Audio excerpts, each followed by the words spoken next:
ఈ రాష్ట్రంలో ప్రశ్నిస్తే కేసులు, నిలదీస్తే అరెస్టులు. సర్కార్ అరాచకాలను, కుంభకోణాలను బయట పెడతామన్న బీఆర్ఎస్ నేత మాజీ ఎమ్మెల్యే బాల్క సుమన్ను రేవంత్ సర్కార్ టార్గెట్ చేసింది. అక్రమంగా కేసులు బనాయించి సుమన్ను అరెస్ట్ చేసి కుట్రకు దిగింది. రేవంత్ ఆదేశాలతో తెలంగాణ భవన్లోకి చొచ్చుకొచ్చారు పోలీసులు. సుమన్ను అరెస్ట్ చేసి పట్టుకుపోయారు. నాంపల్లి పోలీస్ స్టేషన్ కు తరలించారు. అయితే తెలంగాణ భవన్లో బీఆర్ఎస్ శ్రేణులు పోలీసులను అడ్డుకొని నిలదీశారు. ఇదెక్కడి దుర్మార్గమని మండిపడ్డారు. తెలంగాణ భవన్ చుట్టూ పోలీస్ వెహికల్స్ మోహరించాయి. లా అండ్ ఆర్డర్ ను గాలికి వదిలేసిన పోలీసులు కాంగ్రెస్ పాలకులకు ఊడిగం చేస్తున్నారు. పాలకుల పల్లకి మోస్తున్నారు. పైనుంచి వస్తున్న ఆదేశాలను పొల్లుపోకుండా పాటిస్తూ బీఆర్ఎస్ నేతలను టార్గెట్ చేస్తున్నారు. సామాన్య ప్రజలను, రైతులను, నిరుద్యోగులను, ప్రతిపక్ష నేతలను వేధించడానికైనా పోలీసులు పనిచేస్తున్నది.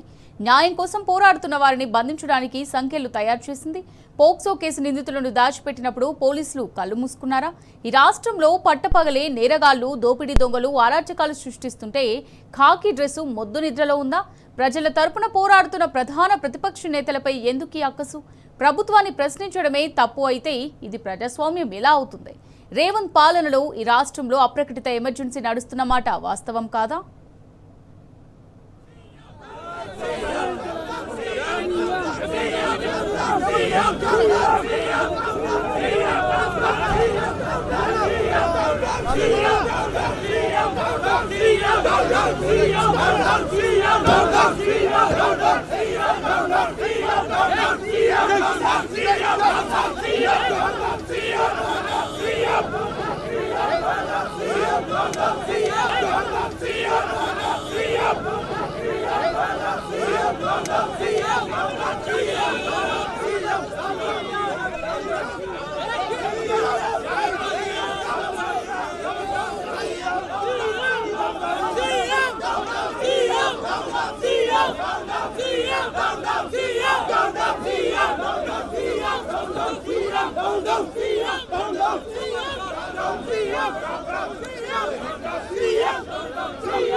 రైట్, ఇక ఇదే అంశానికి సంబంధించి మరిన్ని డీటెయిల్స్ మరి reporter Sandeep Nampally police station నుంచి మరిన్ని వివరాలు అందిస్తారు. రైట్ సందీప్, చెప్పండి, మరి బాల్క సుమన్ను అరెస్ట్ చేసి నాంపల్లి పోలీస్ స్టేషన్కి అయితే తీసుకెళ్లారు. మరి దీనికి సంబంధించి పూర్తి అప్డేట్స్ ఏ విధంగా ఉన్నాయి సందీప్?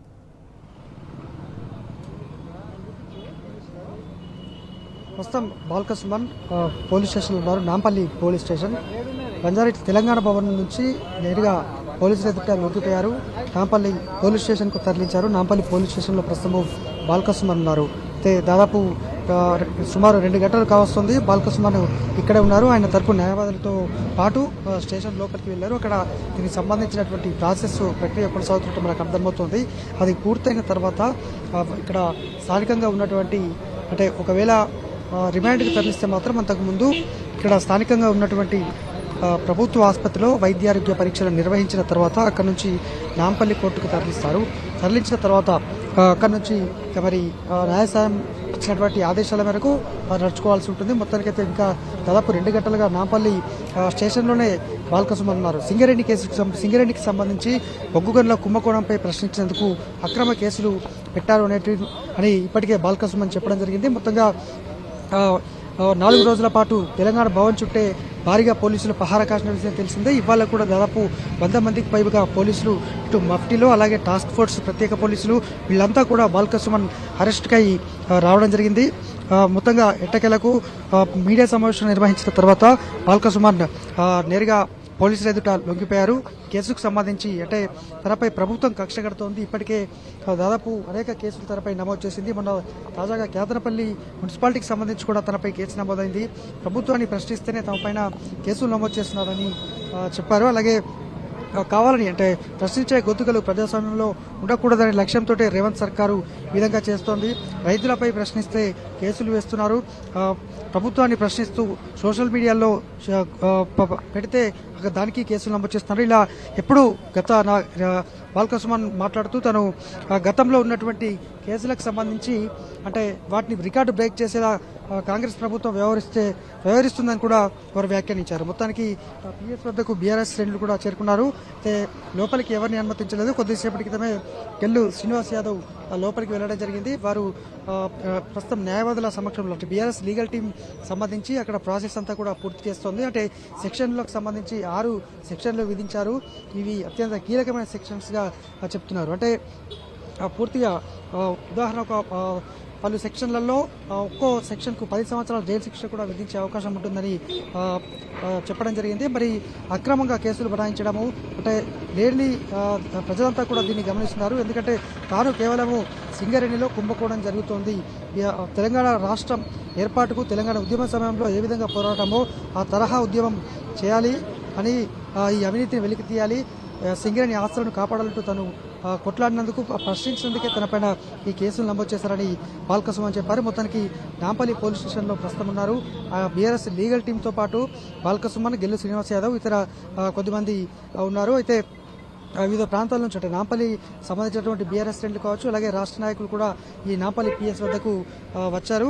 మొత్తానికి మరికొద్ది సేపట్లో అయితే బాల్క సుమన్ సంబంధించి బయటకు వచ్చేటువంటి అవకాశం ఉంది. మరి చూడాలి అరెస్టు రిమాండ్కు తరలిస్తారా లేదంటే స్టేషన్ బెయిల్ పైన కానీ వదిలేస్తారనేది మాత్రం మనకు మరి కాసేపట్లో తెలియబోతోంది. ఇది మొత్తంగా మరి మరొక అరగంటలో బాల్క సుమన్ అయితే బయటకు వచ్చే అవకాశం ఉంది.